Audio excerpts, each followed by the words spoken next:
Abimelech was a son of Judge Gideon. His name can best be interpreted, "My father is the king," claiming the inherited right to rule, also a common name of the Philistine kings. His biblical account is only written in chapter 9 in the book of Judges. According to the Bible, he was an unprincipled, ambitious ruler, often engaged in war with his own subjects. Biblical account: the killing of 70 brothers according to the first 5 verses of chapter 9 in the book of Judges. Abimelech went to Shechem to meet with his mother's brethren and his mother's father, and claimed that he should be the only ruler over his mother's brethren and the men of Shechem and not his brothers. He questioned them if they'd rather be ruled by 70 rulers or just one, and he claimed them equal brothers. Because Abimelech claimed them his brothers, the men inclined to follow him, and gave him 70 shekels of silver out of the house of Baal-berith.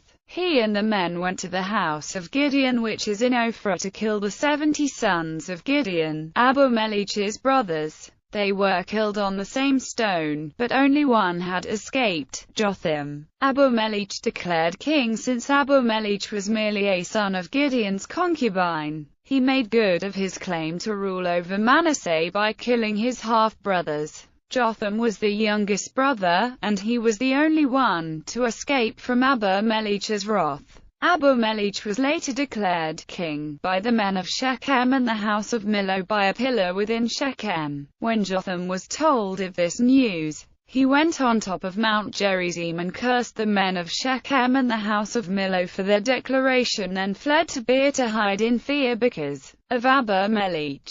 Abimelech reigned over Israel for 3 years before his death. God fulfilled Jotham's curse by sending an evil spirit to divide the unity between Shechem and the king. Abimelech, Zebul, and Gilgal and his brothers arrive at Shechem only to plot and overthrow Abimelech with the help of the men of Shechem. Before Gal could begin his plot, Zebul, who is the governor of Shechem and an officer of Abimelech, heard Gal's plan and was deeply angered. Zebul sent messengers to inform Abimelech of Gal's plot against him. Abimelech plans to ambush Gal and his followers in front of the city gates through the night towards the morning. Abimelech divides his followers by 4 companies to hide and wait against Shechem. The ambush begins as soon as Gal stands in front of the gates, and he fails to respond because of the uncertainty of an actual ambush approaching his position. Zebul taunts Gal into fighting Abimelech because of Gal's mouth.